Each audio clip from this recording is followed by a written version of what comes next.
just received a bit new, some new hardware, so we're just going to change it out. We built this so far with a fair bit of black plastic standoffs, and we just got these pretty cool purple aluminium standoffs in stock. The light's all funky, but hey, it's bright. We want to be able to see what we're doing. But yeah, we got these purple standoffs in. So step one, I'm just going to go ahead and replace these because they look amazing, and I just want to get them on here. First time that we've installed these on this. Oh, need the bigger one. Now, traditionally, the plastic standoffs have taken some of the force from impact, and those will crack, you know, sometimes. I'm trying to think of the physics of what will happen now. Right. They're just going to be more durable, but if something does go, I'm thinking it's going to be the screw. You know, I don't know. I mean, the screw's steel, so the screw's probably going to last. It is definitely going to show us what the chaos theory is capable of. Something will always break when you've got enough force behind it. We might be putting more of the brakes into the frame. We might be putting more brakes into the arms. I know that some of our team and our testers out there have been using their own aluminium standoffs, and the reports have been coming back that our fears over some of those things that I was just saying really didn't happen. They didn't come true. They weren't finding that they were suffering any worse, and they were saying that they were losing screws and having a worse performance out of the nylon, and they were really enjoying the aluminium, and it wasn't anything negative for them. So we've decided to go ahead and embrace our testers and all of our team out there. They've all said that this is the way to go, and we're really stoked to be able to use it. And these are 35? These are 40 millimeter, yeah, just the same as the last. We're not changing anything. We do offer 35 and 30 millimeter, but it changes a whole bunch of things. You know, you really can't get away with going down whilst using this plate. This plate needs the 40 millimeters.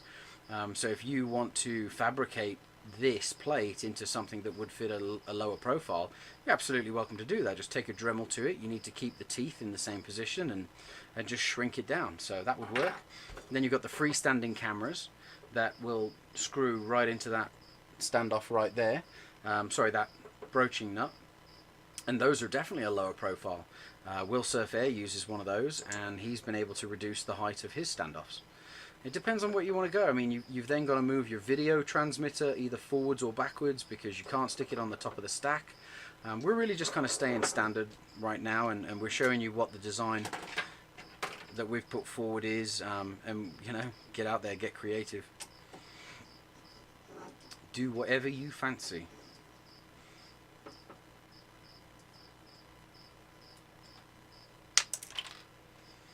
Goodbye. Oh man, I can't wait. This is going to be sweet. Yeah, it's looking good already. For a little bit of aesthetic magic, we've also gotten these 10 millimeter. So where we were using the black plastics on the bottom, I'm totally going to come through and I'm going to replace them with these little 10s with the purple. Can't help it. I'm all about the bling. We did also have purple screws, which we were using all over the place. We really liked the idea, but through some pretty rigorous testing, it proved very quickly that the aluminium purple screws were no good. They weren't standing up to crashes. We were trying to use them in here in the arms, and they were shearing these off. The carbon was just cutting the aluminium. So we backed out of those. We've still got a ton of stock. You know, we'll find a time and a place to put those back up online and let people have at them.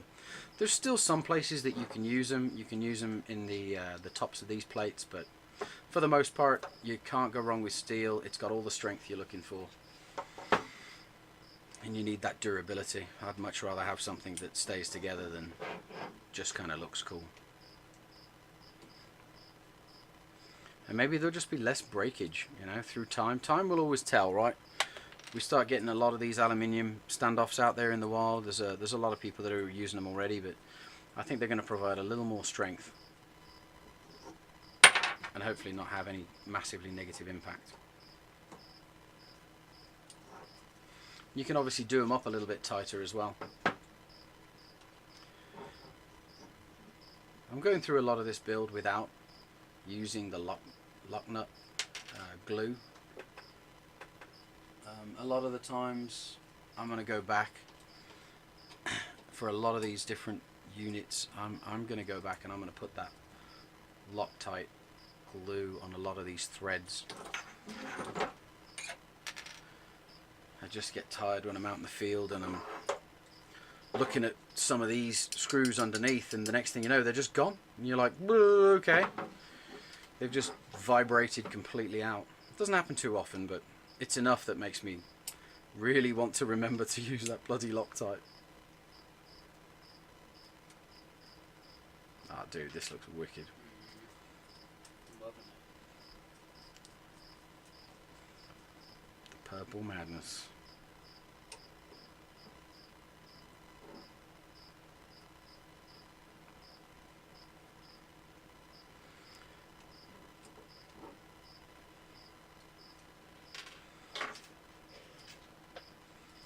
Yeah, this stock just arrived yesterday for me. So we're going to start pushing this out with all the kits. We'll get a couple of updates done. Glenn's saying the purple bolts will work on top if you carry the battery on the bottom. But then you get no LED on the bottom, mate. And why wouldn't they work You on lose, top? you with lose the battery on LED. top? Too much force, really. You know, that battery's got a hell of a lot of weight to it. So you go into a crash and now you're going to start shearing those aluminiums right off the top as well. Aluminium. That looks wicked. I'm stoked. Now, obviously some of you might be out there thinking, man, can't you just use these purples everywhere? Use them in here? No, you can't. You really want to stay with the nylon. You don't want electricity passing through any of these components. So it's possible. You could use another washer. I really don't want to add the weight. Just for the look, I'm not doing it. I'm not going with that. But I am going to have a go on the legs. Maybe. Possibly. Yes.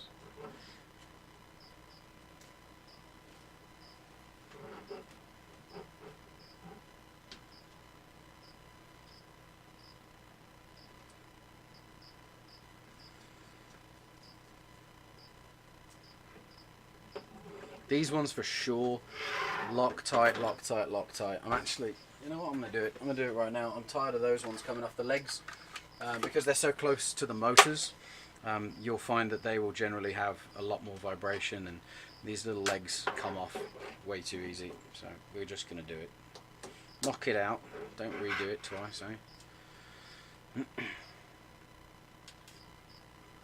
You don't need a lot of this stuff, and you don't want to get it into your motors, so be really careful when you're using it. That's about it. Just a slight little covering will do it. That was a drip, and I just rubbed it up against the thread. Done. That one will last a whole heck of a lot longer on that leg now. And it's not like it's a permanent. It will always come off, no problem, but it won't just vibrate off.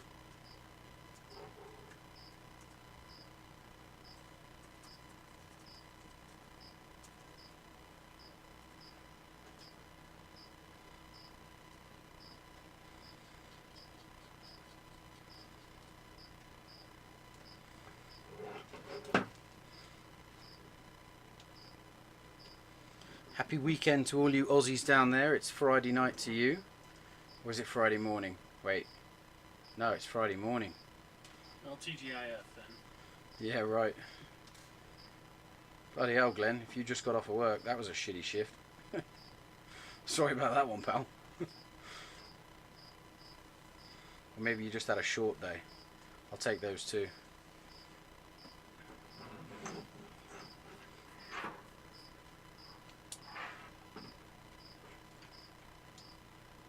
Oh, yes. Yeah. Real good.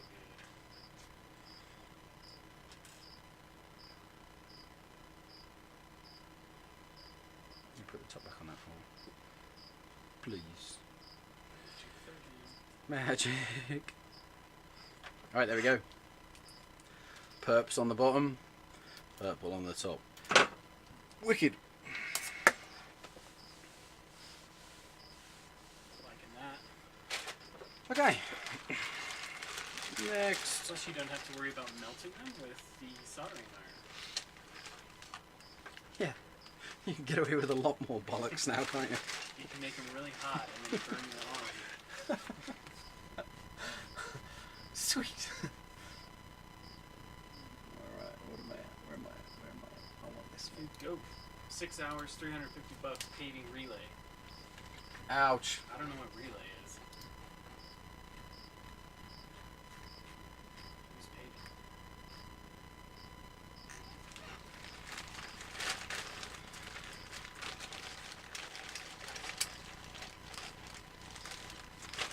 Okay. I think I've got the piece that I need actually just right here. I'm going to get rid of these, get them out of the way. No confusion. Well, yeah, I was talking about these last time. Microphone for transmitting your audio back from the props. They don't weigh much. There's not much to them. You've got a positive, you've got a negative, ground, and then you've got the audio channel. So very very intuitive, very easy to install. They don't take up a lot of weight. They're super light, and then you know it goes back into the wires into the transmitter here, and now you're going to get audio as well as video coming back to you. So I'm a big fan. I might just take a minute and install this onto this because I just want to start flying audio again. I love the feedback loop. Okay, let's do this.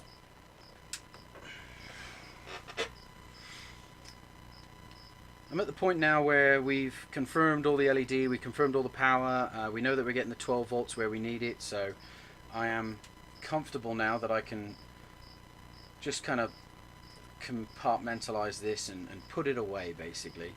So we've got the heat shrink just about the right amount, and because of the way that we did the wiring, everything coming out this back side, it's a really nice design, and you can just take this and you slide it right over the top. You've got all the protection that you need. You can go up and over the wires. The ends will stick out just a tiny bit from these two devices, these two little voltage regulators, and it's just going to get stuck down right there. So I'm stoked. It's in the right position. I've got enough distance between the camera and where all this is going to lay. I'm just going to go ahead and shrink it up.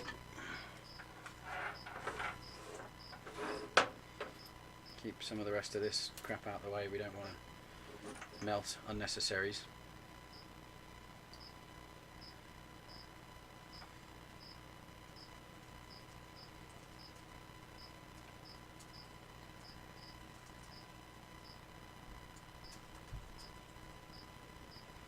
I like to kind of move it around whenever I'm doing the heat shrink. I don't really like to just kind of focus on one area and just shrink that first.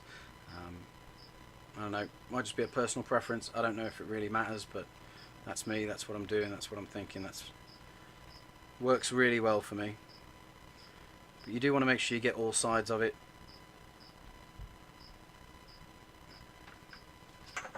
And watch out for bits getting hot. The carbon can really take some heat. It will give you a singe. There we go, that's it. It's flat on the bottom. Ooh, that gets pretty bloody hot. So even the heat shrink itself, you just really want to let that cool down. Now back to the top plate that we're going to sandwich right on the top of our naze stack. Like I was talking about last time, we've got some of these stickies that we provide. Just double-sided foam, a little bit of insulation, and a great function. So grab one of those. We're going to stick it on the bottom of this guy. And now we get to hold this in place so it doesn't just flop around. It's super lightweight. Gives just that much kind of padding that you need. And of course, like everything like this, it's fiddly as balls to be able to peel it off. But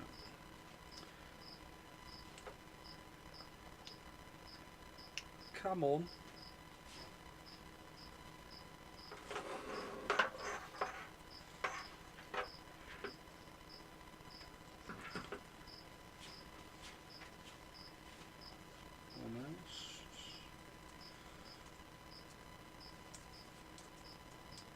bit of a trick I've had success with before. You just pinch it down with your thumb and then start peeling it back, and it will go. Once you get it started, usually you can just kind of have it. Have it, mate. Have it. Here we go. Sweet. Now it's really sticky stuff, so I'm gonna worry about my lining at this point. I really don't want to just kind of drop it down anywhere. I'm gonna push it back this way towards the edge of that pill-shaped hole in the top of the frame, so I can still mess around with wires without this thing doing anything moving forwards or backwards. I want to keep it central for the weight distribution. So with all of that said, I'm going to line it up forwards and backwards first, then look at the top, center it, not care too bad, and then just give it a bit of a shove, and that's that. She's stuck down. All the wires are out of the way. Plenty good. We can still make sure that these wires are going to come around the side. They're going to be able to reach where the camera goes in, so I'm stoked about that. Power's fine. We've got flexibility with the power up here. Everything's looking good. A little more wiring to deal with. Ooh, we gotta turn the old soldering on. Magic third hand, would you moisten me, please? Gotcha.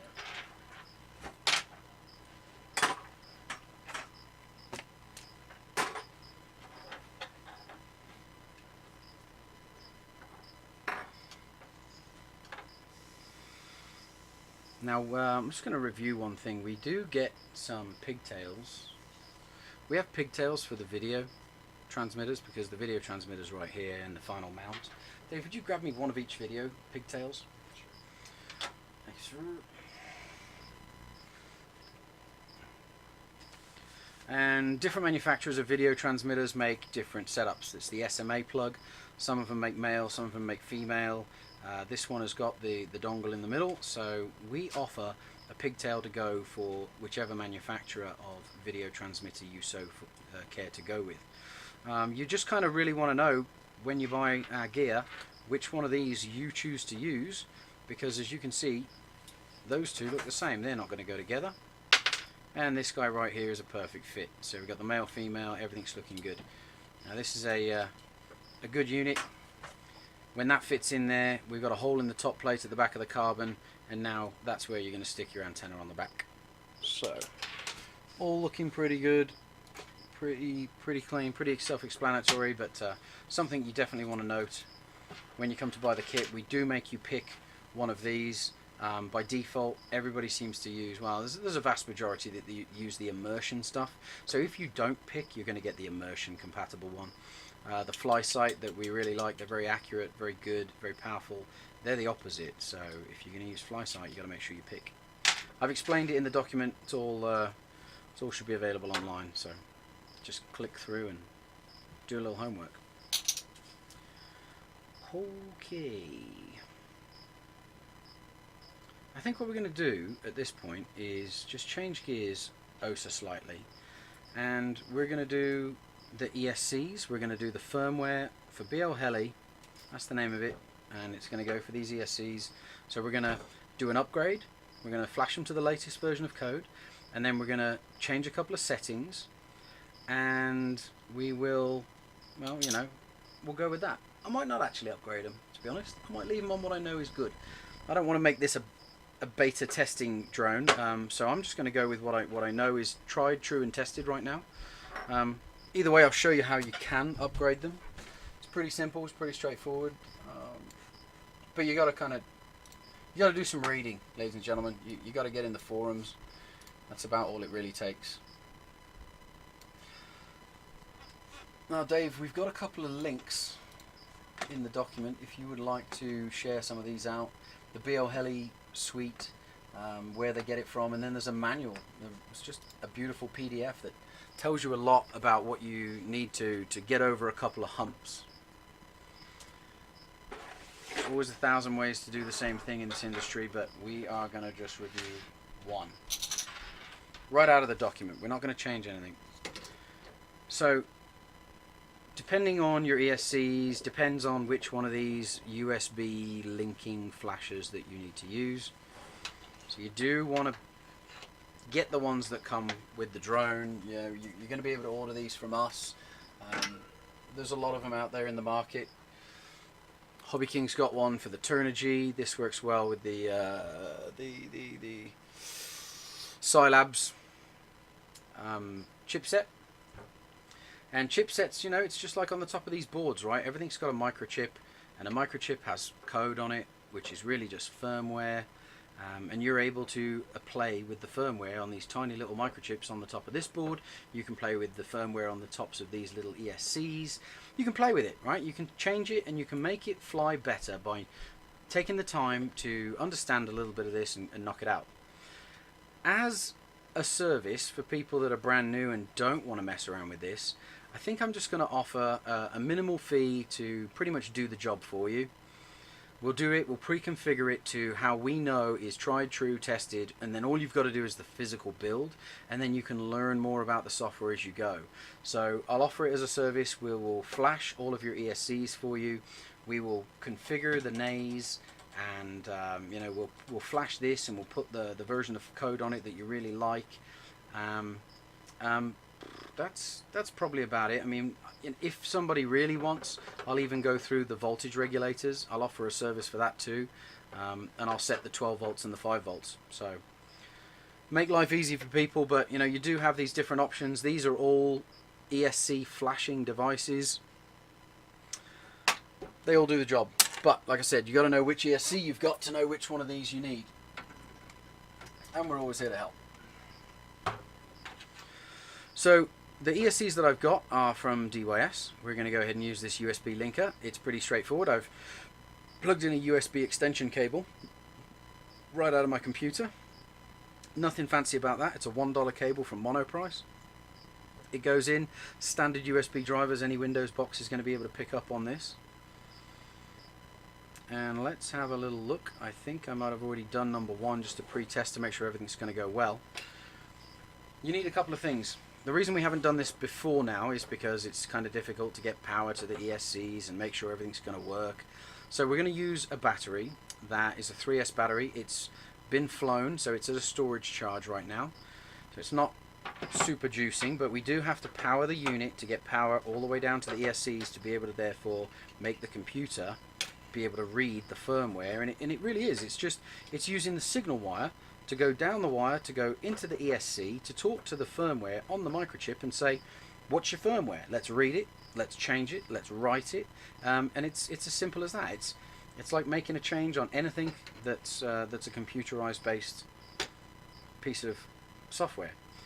Let's just review. You've got the white cable is your signal, the black is the ground, and it's kind of labeled right here. You've got an S, a positive and a negative. So I know which way it's going to go in. I'm just going to go ahead and plug that in. That's ready, and that's just chilling. This is my number one, and I'm going to keep reviewing this. This is my number one leg, arm. So right back here, front of the drone, right? Remember 1, 2, 3, and 4 for motors. So we're going to go with number one first. Because all three wires are connected in the same direction, if I was to just turn this on, all the motors would spin in the same direction right now. So one of the other things we're going to do as we go through this is we're going to choose which way the motors spin. So a couple of settings. We won't go into too much detail. I could probably do 3 or 4 hours regurgitating people's knowledge on ESCs and all this firmware. You don't really need to know it. You just need to know what makes work for this one. And if you want to know a ton more, you know, you can just use those links that Dave's posted and go deep, man. Check out Oscar Liang. He's a genius. He's a really good teacher.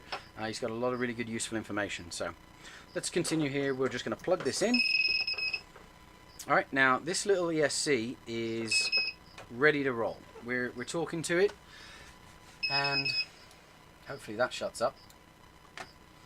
So the BO Heli Suite, this is the latest version, 14.2. It gives me all the options as for what I want. Just like a regular COM port, you know, it used to be the COM ports for modems or the COM ports for a serial connection to a network device or whatever. It's just a COM port, right? It's a USB. You got to understand that. You got to be able to go ahead and pick this. Oh, thanks, buddy. Good looking out. Right side. Woo, alright, let's look at this software. Okay. Let's try again. So the 14.2 is the latest software. The links have been shared. You know, do a search for BO Heli Suite. It's easy. It's the first one that comes up in Google. So you've got your COM port, and the COM port cares about the little USB linker. When you plug that in, it shows you a COM port, and it might change to be the FVT, it might change to be something different, but whatever pops up in here, that's pretty much the one you're going to want to select.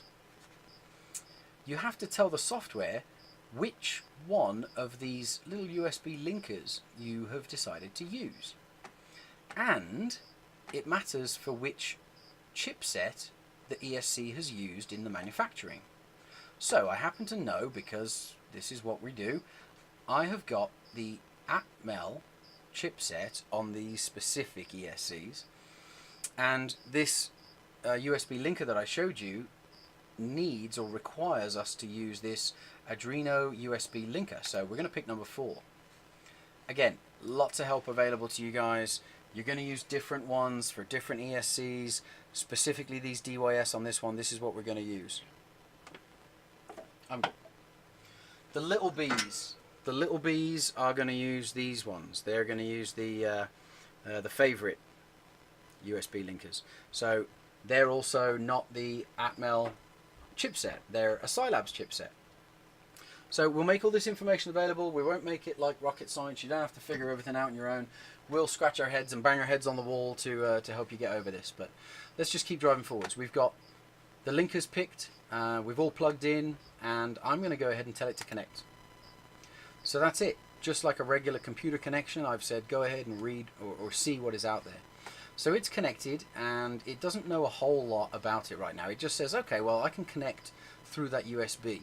Now I'm going to ask it to read what is on the ESC. So we're going to click that. And now it's gone through, and it says, okay, cool, the ESC number 1, we've read it, everything's good. And it tells me right here that it's a DYS, that's the manufacturer, or at least, sorry, this is the firmware that's on it. And it's the SN20, so that's a 20 amp. That's the firmware that is currently on this, and it is running version 13.2. So that's great. I know it's a tried and true, tested, functional version. It's kind of 13.2 is a bulletproof code revision. They're on 14.2 right now.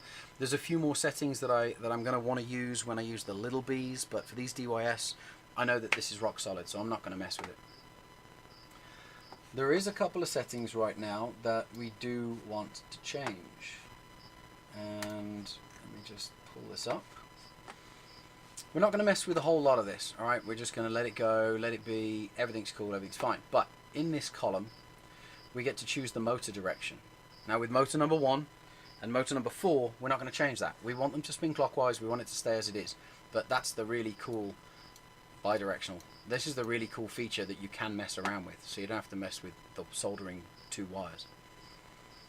And let's just review that. That is the optional way to do it. If you don't want to do it in here and your motors are spinning the wrong way, you simply take one of the 3 wires off of the motor, from the motor to the ESC, and you just cross 2 of them. Doesn't matter which one, just cross 2 of them, the motor will spin the other way. We're using software for it. Now, by default, these are actually here by default. This is the settings. So what I'm going to do is we want this to be demag compensation on high, and we want the motor timing to also be into medium high, and the PWM frequency dampened, we're going to go in here with the dampened light. You can see the options there. So those are the changes. Again, documentation coming out. Everybody should be able to do this, but if you're watching the video, that's what we want to do on these DYS. Works great. Tried and tested, like I say.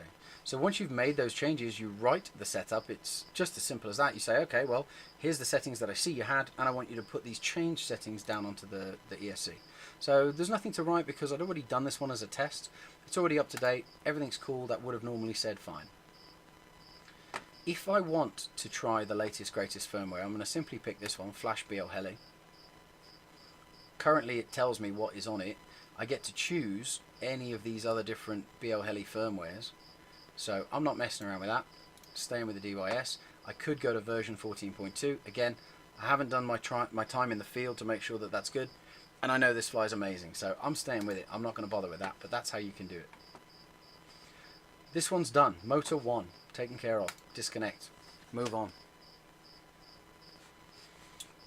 dive back over really quick to the desk.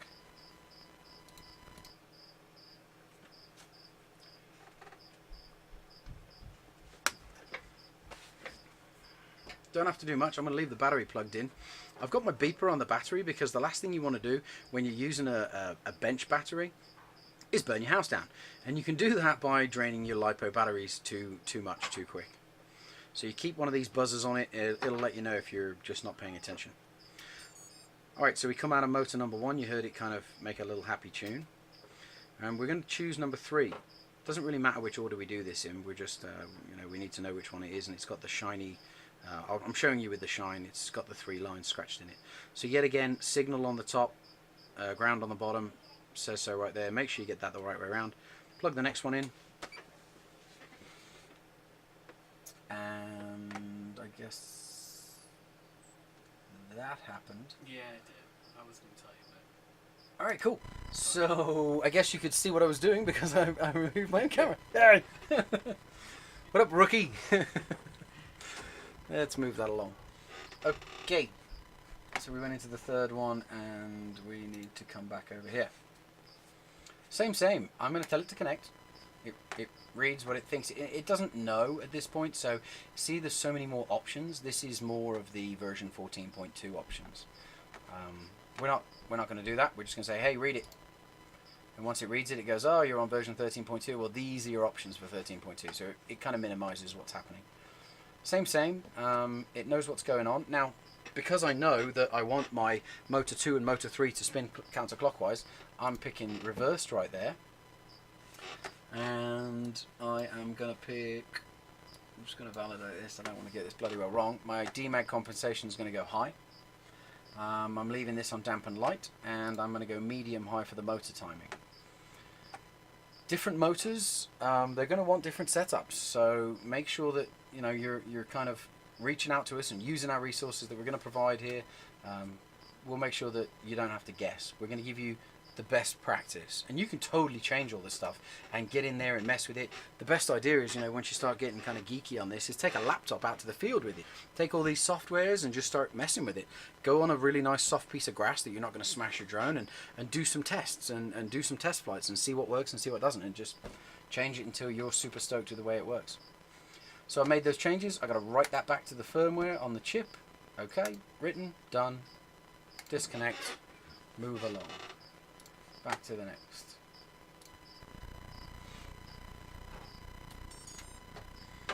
I'm going to take the one up here. This is motor number 2, so I'm going to reverse this guy as well.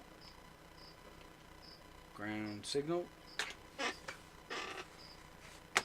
Easy stuff, right? Connect it, read it,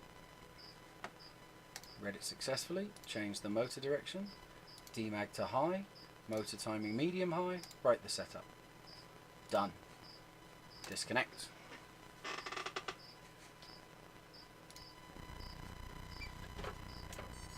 Number 3. Moving to number 4, definitely just check it every single time, don't cock that up. Ground and signal, in it goes.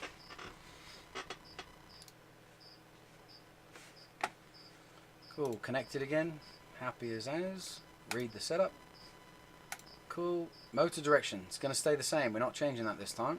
Still doing the demag to high, motor timing medium high, write it.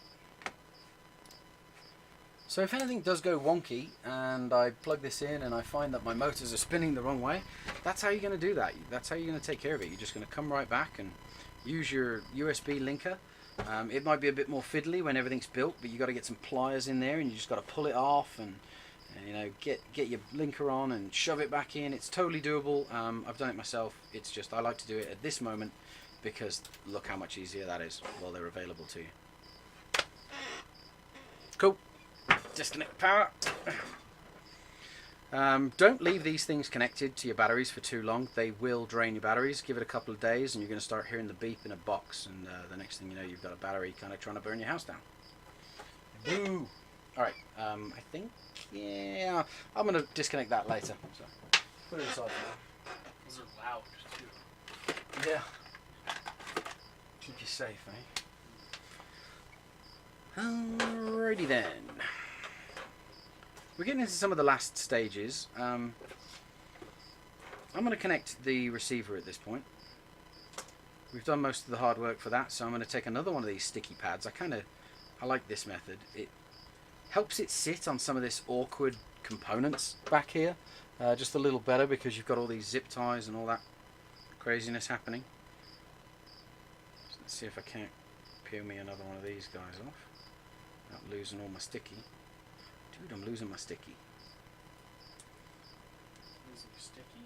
Yeah, man, my sticky's staying behind on the pad that it comes on. Alright. Production. Quality. Issue. I'm going to have a word with my help. No. Oh my god, where's that from? It's the lemon pledge Consuela kind of family guy. Consuela, that's it. That is it.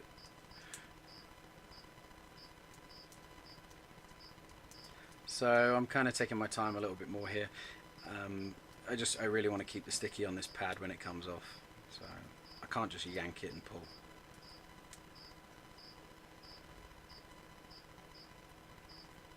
Da-da-da. Fiddle, fiddle, fiddle. Fiddle, fiddle.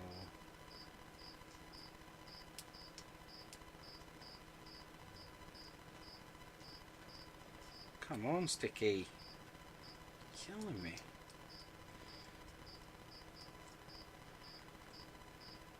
You've all potentially got something similar to this. It's really just, we were just trying to make life easy for everybody when they get a kit.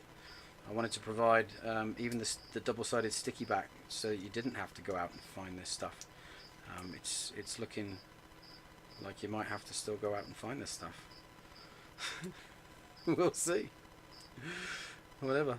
We tried. I think potentially a finger or two may have touched the sticky pad whilst they were being cut into squares to put down on here. So whereas normally it comes on a huge roll, it looks like it might have been activated slightly. So I'm going to just go stick this on the bottom here. It's all good. It's going to stick well enough. I'm probably going to zip tie it down as well. I like the contact. We could reverse engineer via DNA testing whose fingerprint. Who did this to me? Coming for you.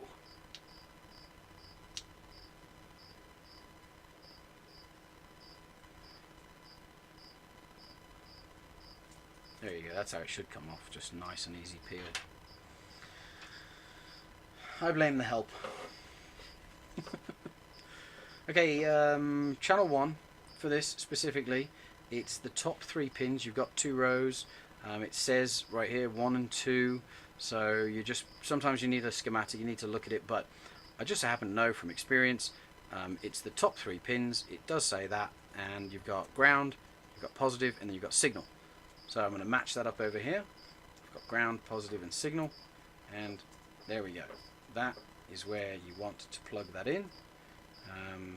Hopefully that shows it clearly enough. Just give it a bit of a slow rotation so that you can check that out. Make sure you get yours right when you do it.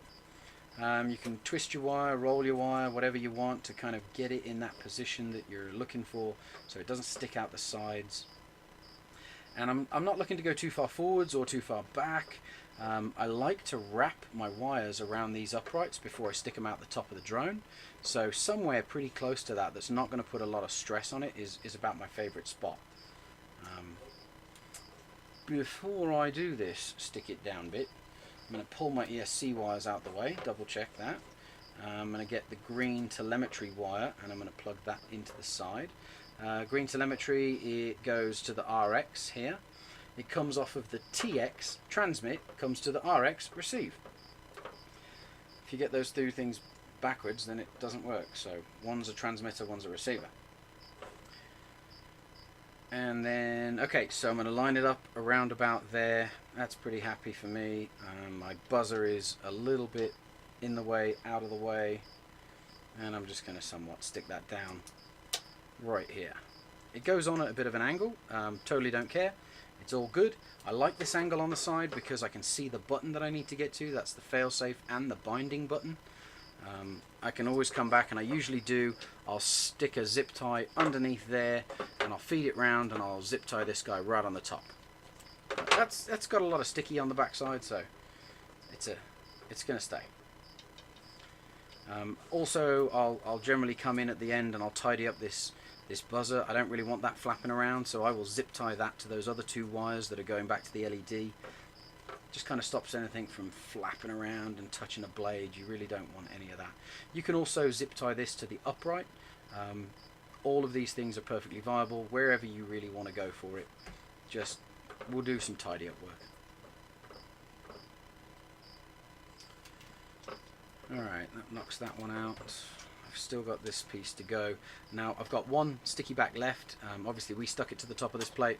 That's going to help my video transmitter at the end of the day stay in place and give me that flexibility. If you're going to go to the races, you might have to get the 3M hook plastic stuff. So you're going to be scratching that off. No big deal. It does scratch off. You just get a thumbnail on it and it'll be gone real quick. Okay, I'm going to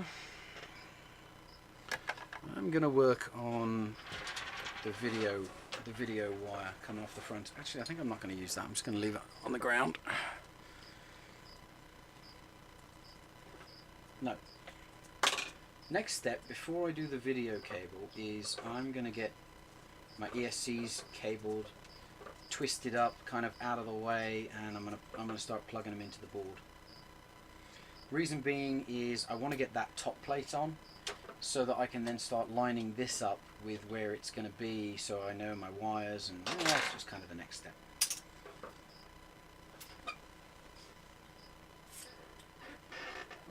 Where's my bag of bits? Bag of bits!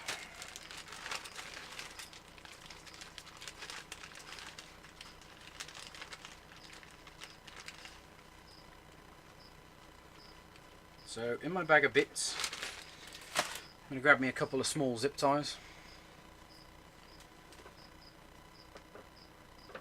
And this bit is just, my fingers are going to be all sorts of in the way. All I'm really going to do is I'm just going to go roll, roll, roll, roll, roll, with enough left to be able to just keep these wires wrapped in here and then shoved on those pins. So that's all I'm really going for.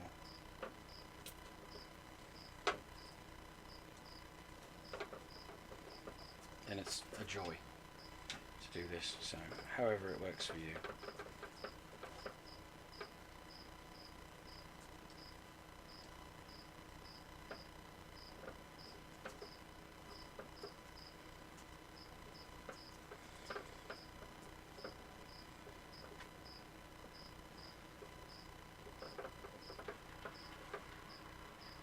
Piss off out of my way.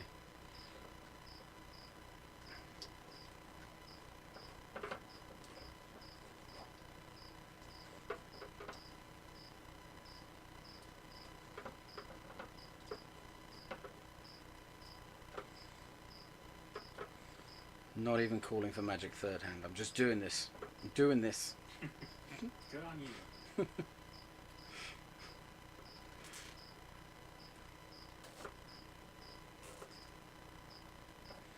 Alright. That's about all I did. I just went up and down and up and down and up and down and stopped. Now I've got a little bit of play. I haven't super cinched this, so if I've kind of overdone it, I'm going to be fine. But I'm feeling pretty confident about that.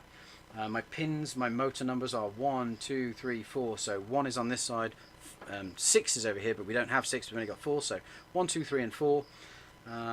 Review again. The very bottom pin closest to the board is signal. The very top one is ground, and that's the way that I'm going to line these guys up.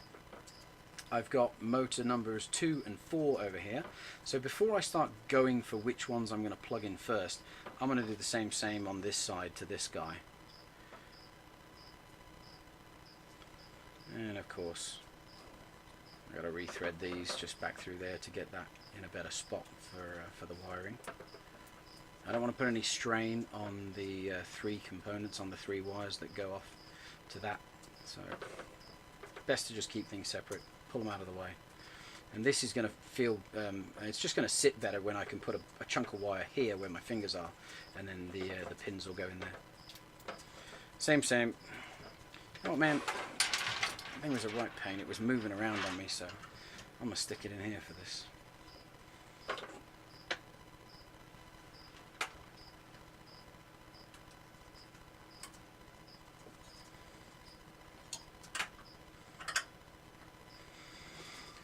Solid.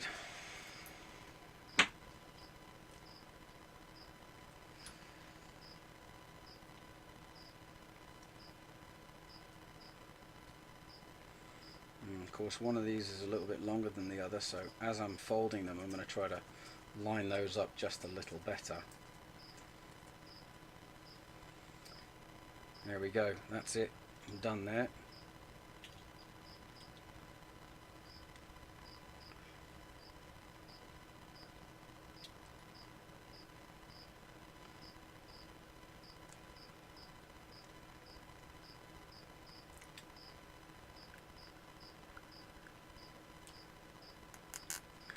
So I've started the zip tie before I get down to the wire.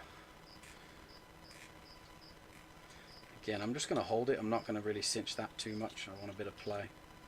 I'll snip these off to clean it up in a minute.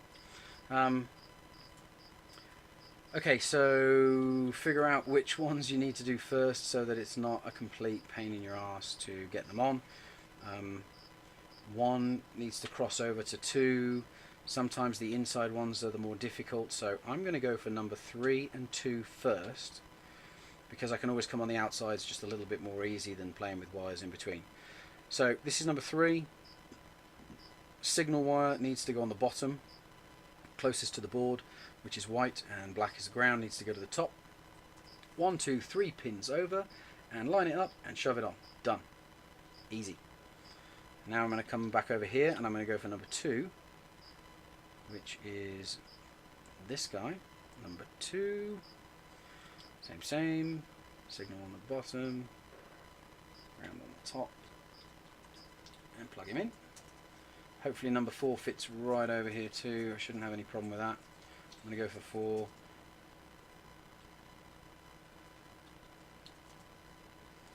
And now 1, hopefully that will sit there. 1 will stretch all the way over. There's number 1, signal on the bottom, and it's in. Sorted. Cool, I'm super stoked. I'm going to zip those up just a little tighter. I really don't need to mess with them too much now. Bob is your uncle. And Bob's your uncle. That's done. There you go. Nice, mate. Bob's your uncle.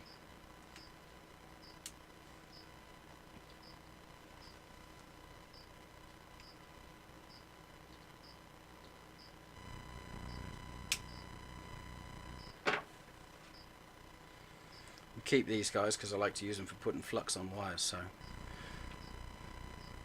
nothing is trash or rubbish, as we should say. Rubbish, David. Alright, I'm digging in the bag again. I need some small 5mm screws. Come up with some 5s. I only need 4 of them. I've got to go in the top plate. There we go. Put the rest of that back in the bag.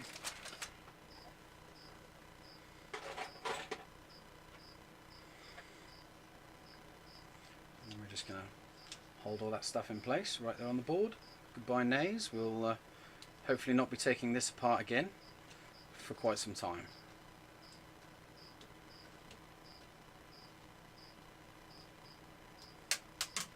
Hey.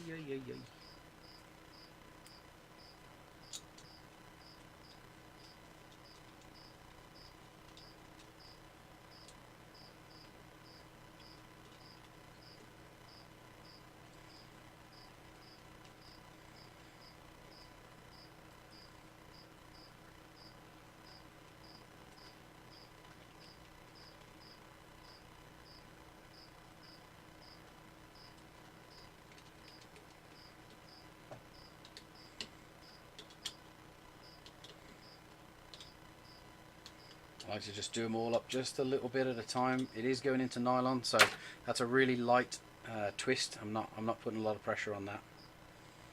Glenn says purple bolts for the blank would look good. Is he Yeah. the top plate? Yeah, totally. Purple bolts right there would look totally wicked.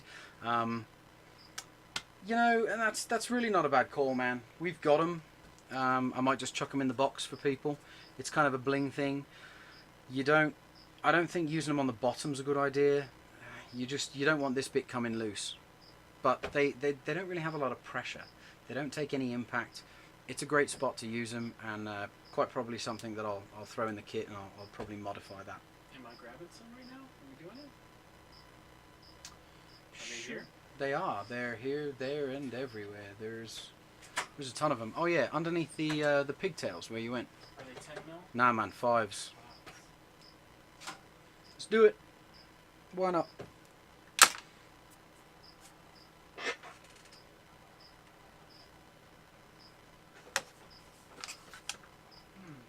not seeing any pearls. Down the bottom, mate. Bloody big drawers full of purple stuff.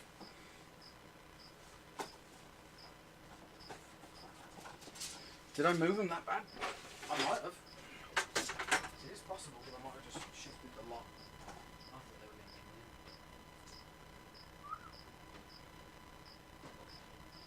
in. Hang on. I got some of here. A little bit of everything everywhere. A box of bits. Everybody's got one of these, right? No? There you go. That's the 3M stuff I was talking about.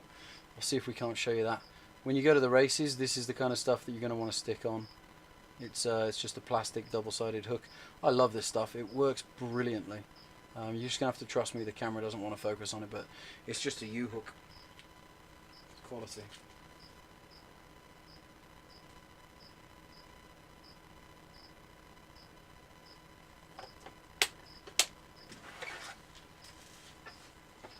Alright, good.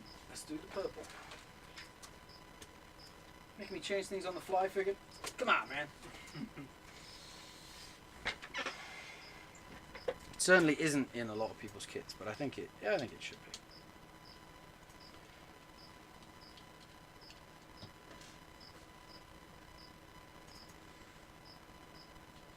Aluminium's just so soft, right? You can strip the tops of these.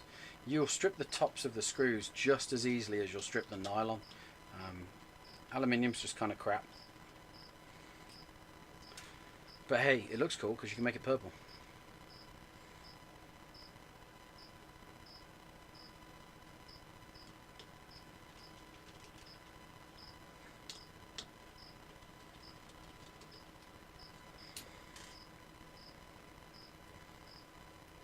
Right, Dave, we just got to take a note. Shoot me an email or something, just be like... like a JST wire swap and add 4 purple 5 mils. That would just be a kit change.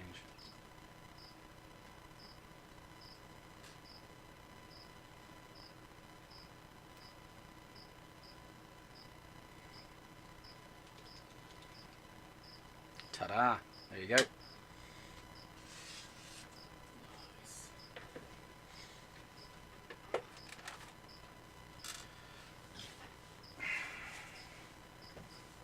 Okay.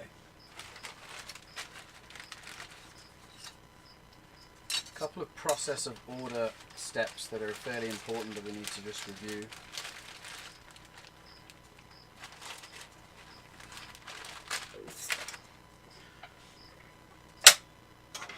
When it comes to the pigtail, at this point I kind of pause and I put the pigtail through this hole in the back. This really doesn't have a top or a bottom side, it's just, you know, it's the same, so it doesn't really matter. You just want to go for it. You need to take, there's 2 washers, there's a lock nut washer, there's a lock washer, and there's a nut on the top of this. So I'm going to take those top 2 off and leave the bottom one. Okay, so we're leaving that last washer on. And now we're going to shove this through the carbon. Put the lock washer on. And then get the nut. Down it goes. Now I'm going to do this up quite a bit tighter later. I'm just going to finger tighten it right now. Still, it's pretty good. It's pretty tight. The reason I'm doing this is all about position. You don't want to put strain on the pigtail, and you don't want to put strain on the video transmitter. You can easily break the connection point if this was just poking right out the back of the drone and the antenna would like hit the deck, then you're going to have that kind of a problem. Let me just make sure that didn't feel like it went in far enough. I'm just checking, making sure I picked up the right one. Yep, I did. Male to female. Alright, so that's in there. And as you can see, it kind of puts a little bit of a bend on the wire, which is fine. We want that. You don't want it to be taut in any manner. That's why we do this step at this moment. We don't stick this down on there first. It's just not good. This is going to help you know where you're going to stick that down. I actually come back at the end and I just peel this off, and then I do that, and then I put my fingers in the side and I go and I push it down and I stick it. And that kind of helps me know, you know, okay, this wire's good enough, that's going to fit, no big deal, that's going to go there. And then we're going to come back, and now we're going to start messing around with this guy. So that wire's going to go in there. And I've got to just join these two yellows together. That's all it is. It's a video signal. Video comes out the camera, goes into the video transmitter, and shoots off out the antenna. So that is quite a simple job. What I like to do here is make sure that I'm not leaving myself too much of one cable or not enough of the other, because you're just going to have slack, and that's kind of crap. So the reason I'm doing all these little steps in this order is to get that process down and to show you guys what I'm thinking, why I'm doing it. I just don't like leaving a lot of slack. So that's going to sit there. That's as much power cable. That's my delimiting factor right now, is how much power wire I've got. This camera connector is going to be sitting down here on the lower part of the frame, right next to the camera. So now I know that if I just pull this yellow guy up here, I don't have to have very much at all to make this connection. So I'm going to cut that yellow one really short, and I'm going to solder those together pretty much right there.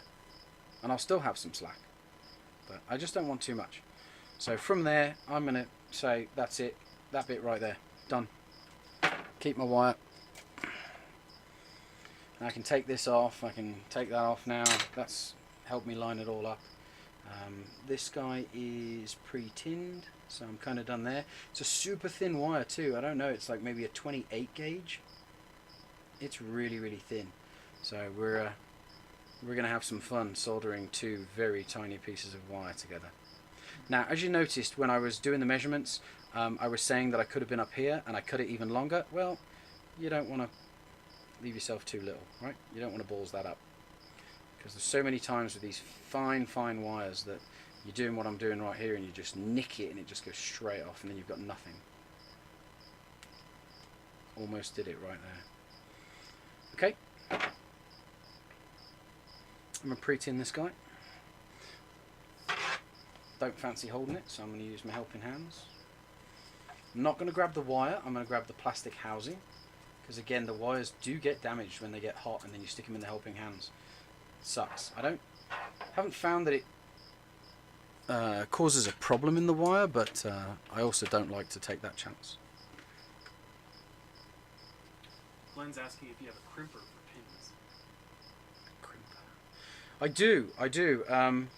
It's definitely an option. I'm just trying to basically not expect people to have the crimping tool. I think we're gonna do a second build where what we're gonna actually offer is like a more advanced technique, and we're gonna offer a few more of those things. But yeah, just to review what our fine chap Glenn is talking about is this tool, and then it kind of expects people out there to have these connectors. So now you need a stash of these connectors and you need this tool. It's a sweet option. I really love doing it. I've done it on loads of different drones for loads of different reasons. I think that if you're into the hobby, you buy yourself one of these SN-28B. It's only maybe $10. You get 100 of these for like $5, and you need the males and the females. Here we go, we'll kind of show you that as clearly as I possibly can. Males are on the right, females are on the left. and nice and easy. You can solder your wires into these things, and then now you've got one of those connections where you can just shove that in and take it out on a whim. So yeah, thanks for that, Glenn. Good call out, mate.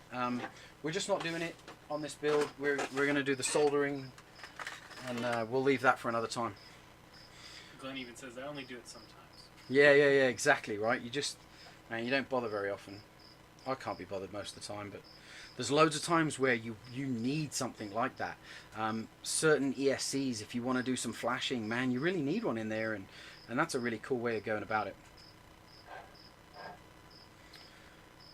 Alright, time to get this guy. Actually, I'm gonna take this off of here now because I need my helping hands down a little lower.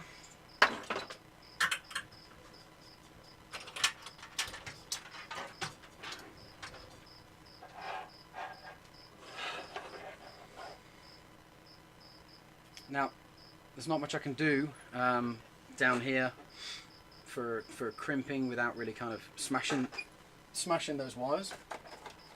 So at this point, I'm actually just going to sacrifice the fingers, take a little bit of heat, not worry about it. It doesn't take very long. Again, I've got a tiny little bit of heat shrink, and I'm just going to prep that. Any color is good. I'm not ADD, but I'm going to use yellow because I like the way it's yellow and yellow. So that just slides on. I'm going to drop that down all the way to get it away from the heat. And with a little bit of pre-tin on the tip of this, I am going to get these two wires soldered together.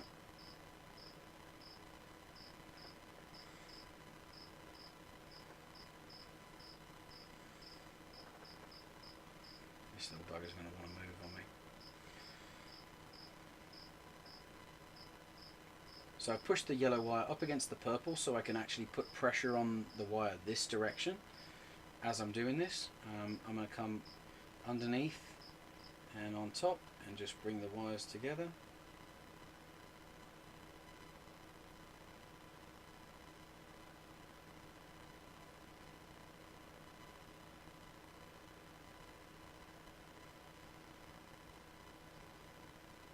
There we go. We got those wires joined.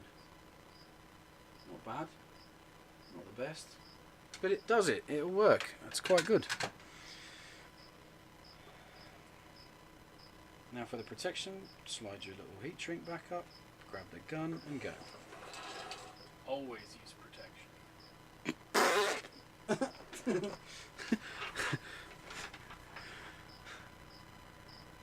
Alright, just in case that moved, I'm going to double check, make sure that that's lined up really where I want it to be. I don't like having to redo the heat shrink.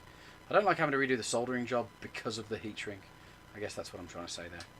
Cool, got my yellow wire. Job's done.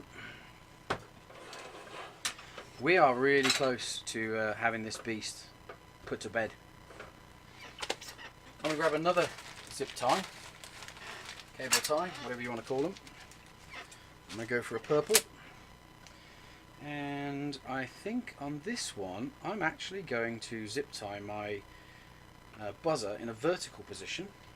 I usually do it flat, laying down, but I really like the way it's kind of laying on this one. And I'm just going to zip tie it to this upright.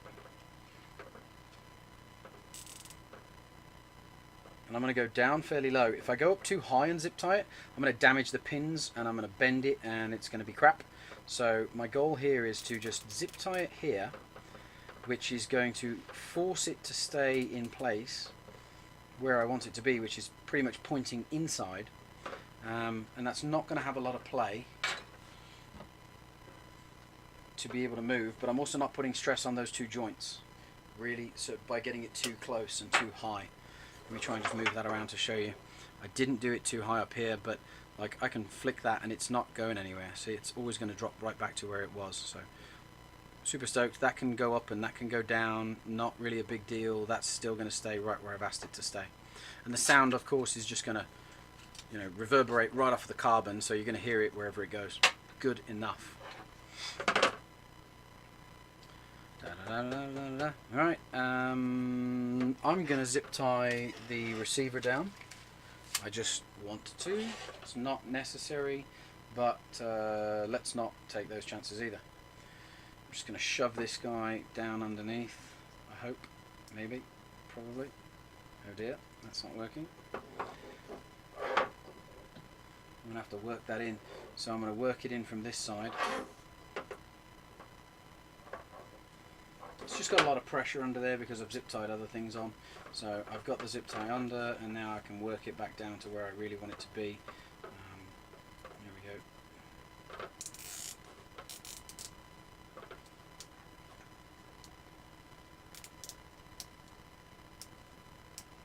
Not putting too much pressure on that either. You only do it so that it's snug. Snip it off. I've got enough of those, so I'm going to start chucking a couple away.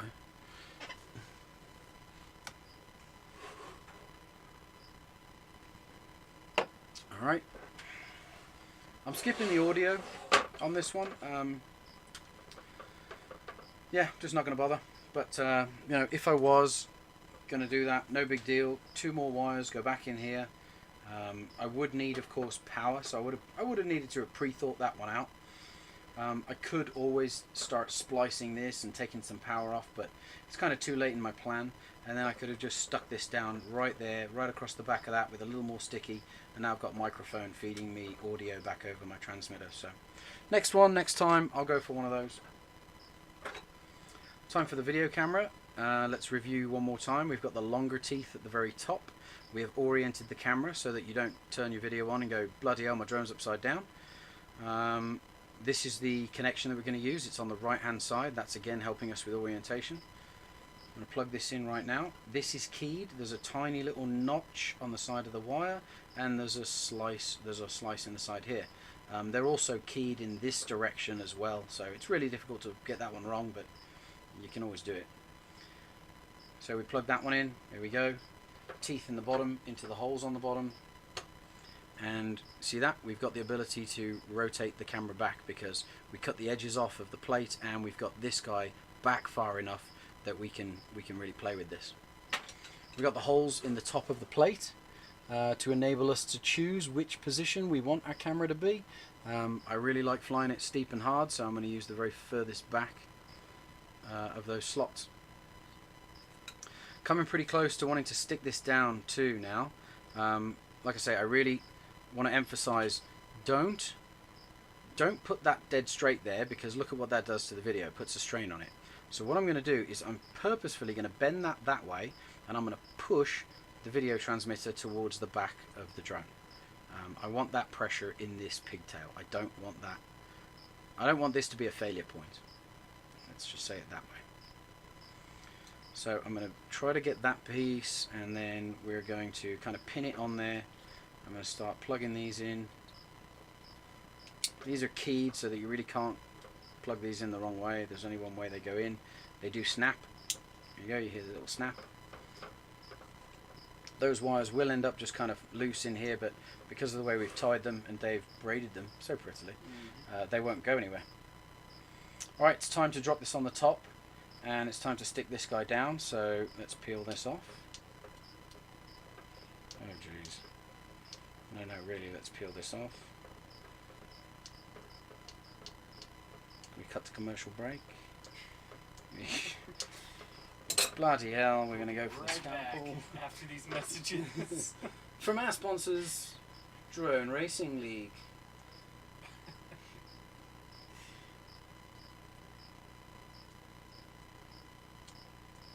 I hate this part.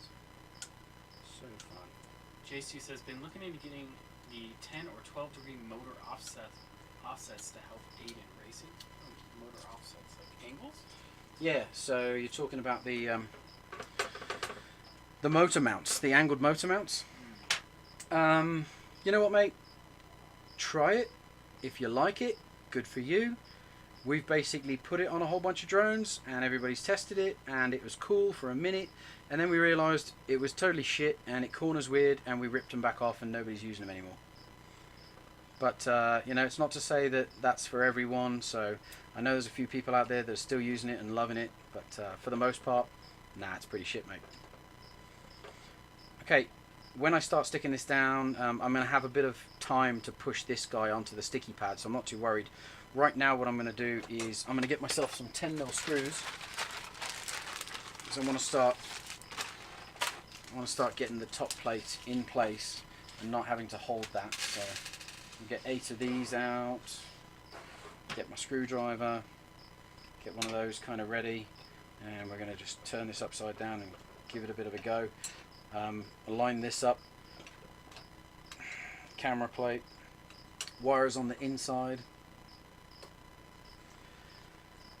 When I'm doing the camera plate, I'm going to make sure that these teeth on the bottom haven't moved, so forwards and backwards, that's looking pretty good.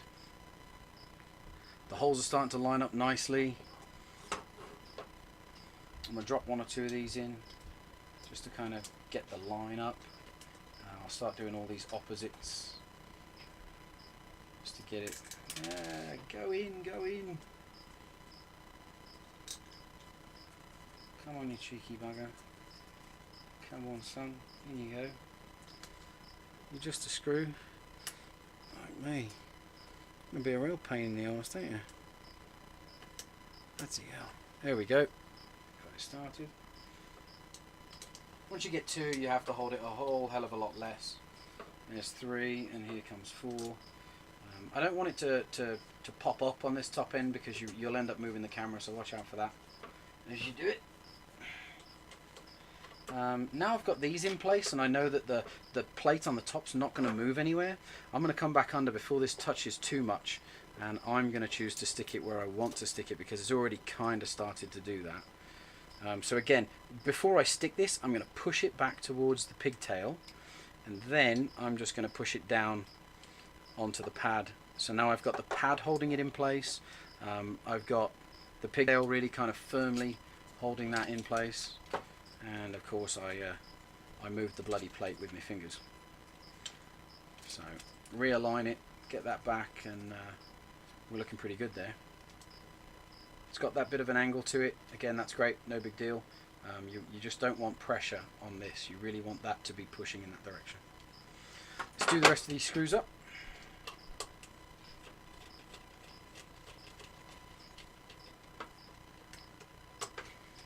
Dylan FG popped in and said, hey, this isn't Bob Ross. Bob? It says the Bob Ross of the future. Happy little drones hitting happy little trees. At bloody high speeds. And it does put a massive grin on your face. I mean, I may not have his fro, but I could probably try and grow it out. Well, not up here anyway. Come on! I mean, I've still got a wig. The Anglo fro would go bushy if I let it. So at this point, obviously it would look cool, more purple screws, but we ain't doing it. We want the steel, we want the strength. All of our testing has proven that we're not using those aluminiums. Those are shit.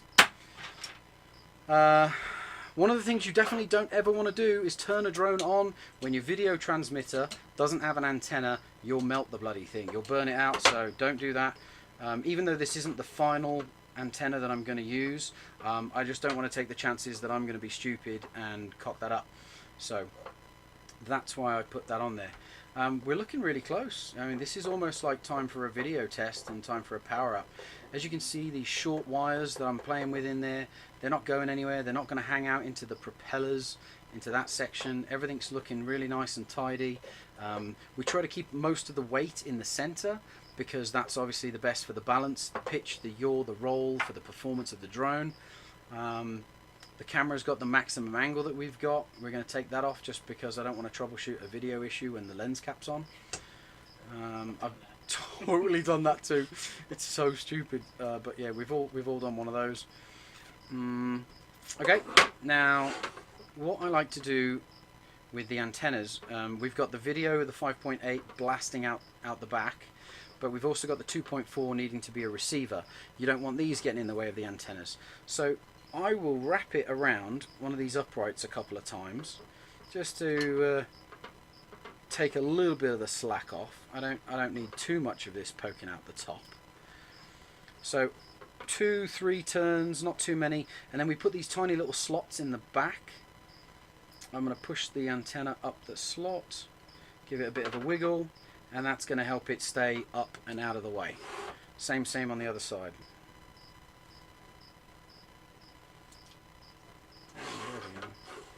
Alright, I reckon my fingers won't cooperate. One turn. 2,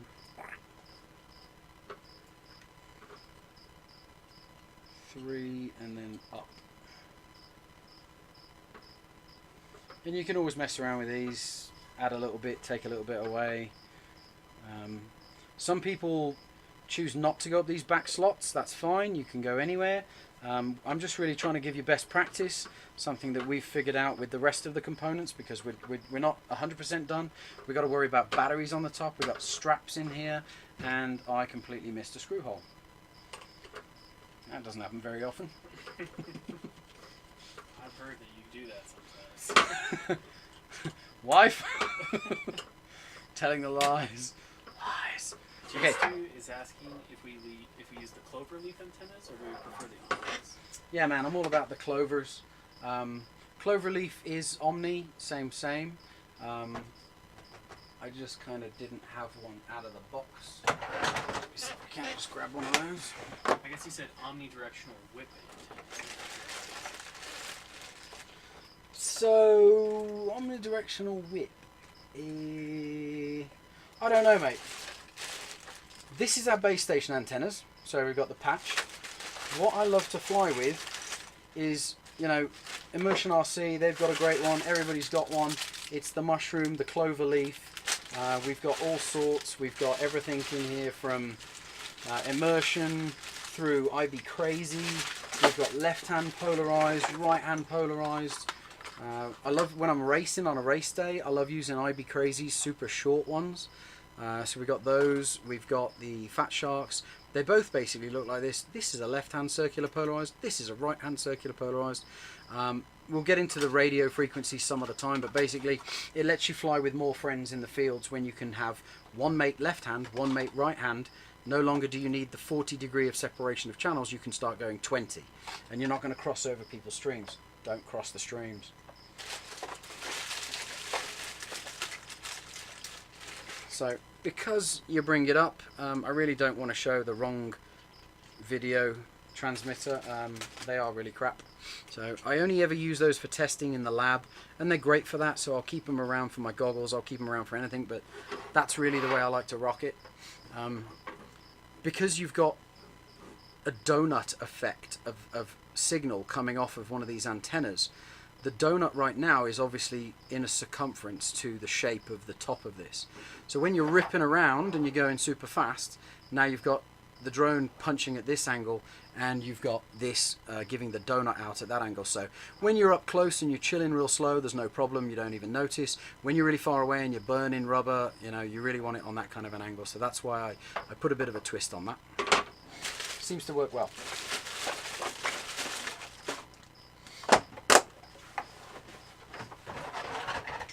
Okay.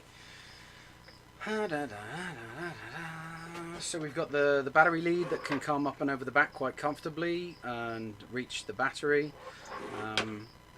A lot of times I do like to make sure that these 2.4 wires really don't come anywhere near the propellers. So the way to do that is you get one of these zip ties, shove it up through the hole, and then you can get a bit of heat shrink, and you heat shrink the antenna right onto the top of the zip tie, and it stays out of the way. I'm not going to do that right now, but that's a cool trick, and it's definitely something that I advise to do. It'll save an awful lot of those little antennas for you, because it will happen. You'll hit a crash, you'll take a crash, something will happen, this will hit a prop, and now you've lost an antenna, and you're stuffed. Now you've got to replace that component, and you don't always have those spares.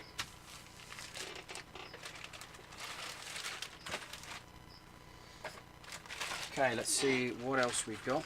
We have to deal with how we know them as Tommy's balls. We must deal with Tommy's balls. We have battery straps to go. We have FPV camera plates. I think I'm going to go with the GoPro camera plate. We do have two different plates, totally designed to hook it up for the different layouts of cameras. So we're going to go with that guy. Got some prop nuts and some props. Just because it's, you know, safety, everybody. I'm not putting my props on the drone yet. I'm not putting them on until I go outside and I know that I'm going to want to test fly this. You put your props on too early and you're going to end up bleeding. So please don't put your props on, not until you really want to fly. You don't need them. You can tell which way the motor spins without a prop on it. Too many mates, I've seen it happen.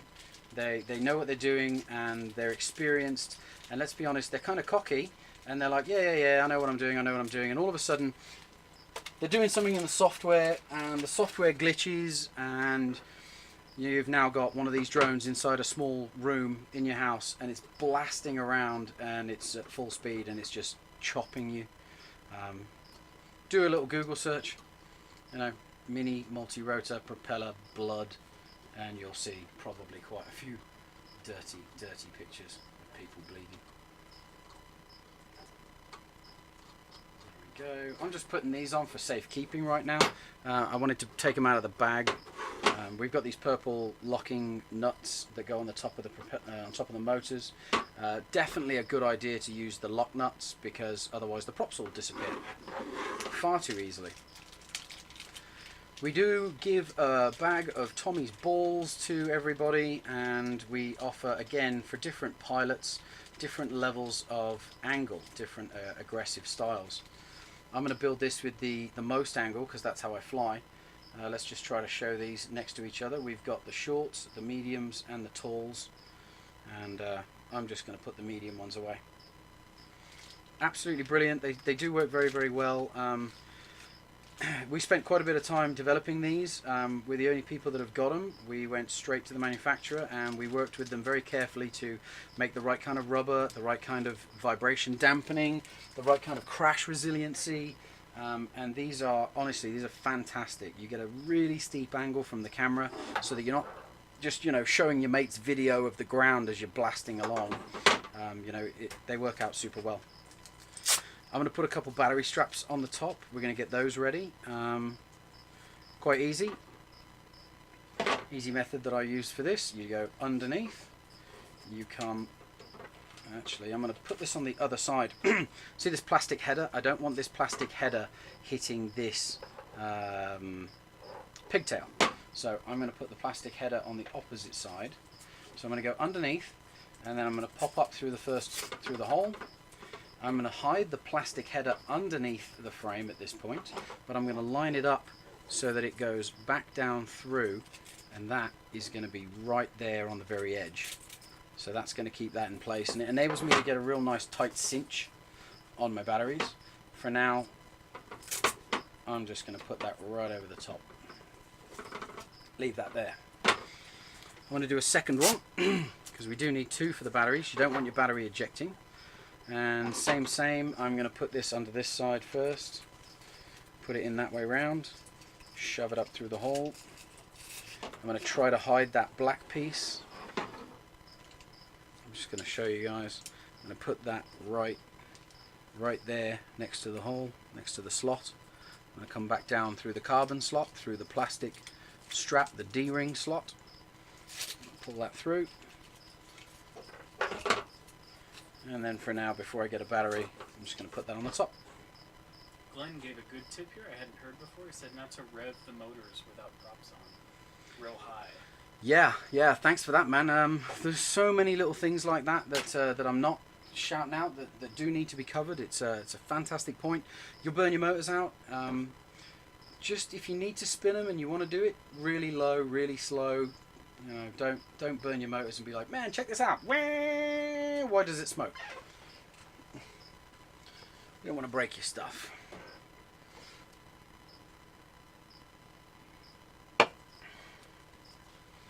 Okay. The next fun piece is Tommy's balls. We've got a 5mm collar on these things. We've got 5mm holes. I'm going to work on getting these in here. It's an absolute joy. Feel free to go and get yourself some coffee, beer, soda, whatever you need. It's not too bad. I've got a bit of a knack for it now. What I'm basically going to do is I'm going to put my pliers on the tip and I'm going to bend it like a hot dog and I'm going to shove it through the hole, and then I'm going to come at it the other side and I'm going to give it hell. I'm going to grab it by the hair. No, I'm going to grab it by the other side of the balls, and and I'm going to pull it through. But a lot of times, you can just kind of shove it in and get it in the hole and give it a bit of a shove and a push, and they just go in. It's a like I said, it's a really good quality rubber. That one went in real nicely. We're gonna need to bleep out that entire section. Really, we're just not gonna be able to use that. It was legit, man. It was legit. Twitch's terms of service. Just so you know. So no, it was perfect. It was graphic. It was all topical. I may have said hair. So again, I'm going to just kind of fold it into a hot dog shape and just start kind of shoving it through the hole. I don't want to stretch the neck, but I do want to push the head through the hole. So it's just a little fiddly. You'll really enjoy doing this, but I tell you, once they're in, well worth it. These balls are brilliant for doing a bit of vibration dampening. Alright, 2 rear balls are in. The balls are in the rear. And now we're going to go for the front. Same, kind of get this folded and have a bit of a go. The real trick is when you've done one side, like kind of what I'm doing, and then you want to go back and do the other side, it just becomes a bit more of a pain to get this on to the top once I'm done here. But yeah, that's part of the fun of this. We've got some fun methods to try to help keep things in place once you do it. Some people out there, some of the pros are doing different methods, and when you can really tune your drone well and you can fly it well, a lot of people are just hard mounting the GoPro pads right here, and that works fantastically, to be honest.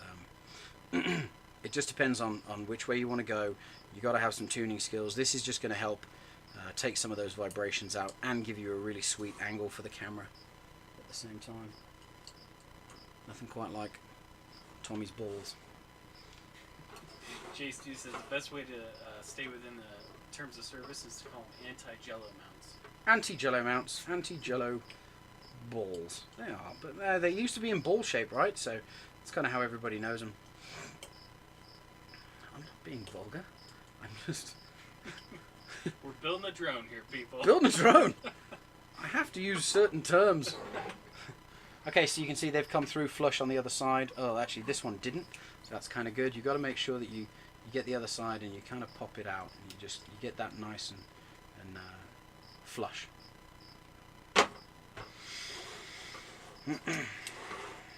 Now's where you're going to want the coffee.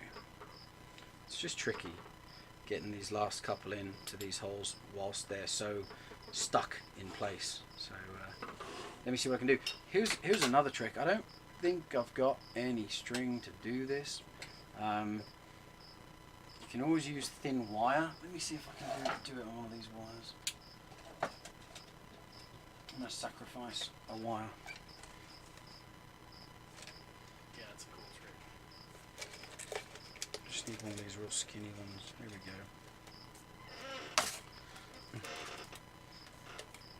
Okay, take the wire.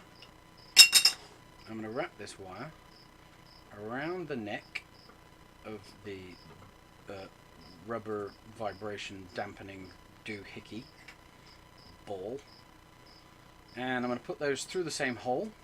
I'm going to come down onto the top of this guy, and then very slowly, gently, I'm pretty much just going to pull this ball and this wire straight through this hole, and it should just kind of feed it in. Doesn't always work. Sometimes if you use the wrong wire and the wire's too stiff, it's just not going to work. I really like very flexible string or even fishing wire at this junction. I think this wire is probably going to fail on me. We'll see. I'll give her a bit of a tug and see if I can't just kind of get that started. And I'm going to use my nails. I'm just going to be pulling on this and tugging it through and seeing what goes, and it's kind of working. But I think really you want to get some fishing wire for this, because it's got to be a lot more flexible than the wire. That wire is probably just going to knacker the top of this rubber bobbin, and that'll be annoying. So we're not going to do that. I'm going to go back to my old way, and I'm going to fold this guy carefully. Give it a bit of a fold. Come on, son, come on. Ay, ay, ay. The rubber wants to move. Okay, bit of a donut, hot dog, whatever. Shove a bit of it through. Once you get a little bit of it through, you can somewhat just kind of poke the rest of it. Bloody hell!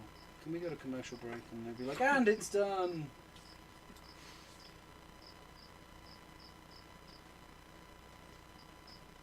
It is not easy. I've sat at the table doing it for quite a while. It's weird though. Sometimes you get a couple in a row pretty quickly. Right. You just get stuck. It does help having some nails. And you kind of just work it through. At this point, I've got a tiny bit through, and I'm just going to go round it. And I'm going to pull a bit more, pull a bit more, pull a bit more. Got one. Not the worst thing in the world.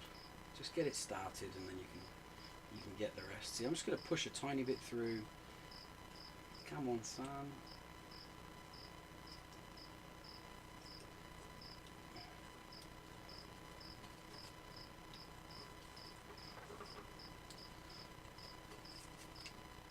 And just work it, and work it, and work it. And you can come back and you can get on the other side and get your pliers. And these are brilliant. They're not sharp, they're rounded on the end, so I'm not going to damage the rubber. And it's going to help me push it through and just keep kind of working it and working it. And there you go, 2 more in. Fiddly little boys, but we're good. These are a little easier because you've got a bit more space to work with. They're on the front, they're on the top. I always have a little bit easier time with these guys.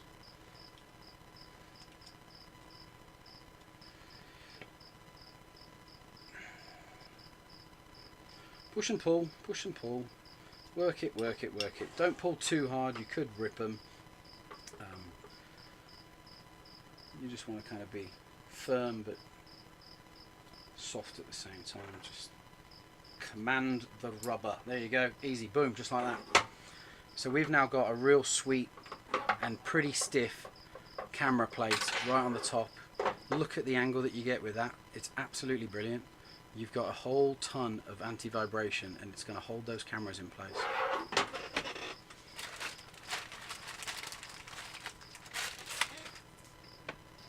Let's be honest, not too many people are going to fly without protection. Use protection, David. Always. But this is an option. Could be ballsy. Same, underneath, all the way through first, up the side. We've got some longer straps, so you want to make sure you're picking the right straps out. This is the GoPro strap. We do have 3 different size straps in every kit. You get two for the batteries, and if we can show this fairly clearly, this is a thinner strap. It's not as wide as those two. These two are the same, they're for the batteries. This is for a Mobius or a Foxy or something smaller, and we use it on the other plate.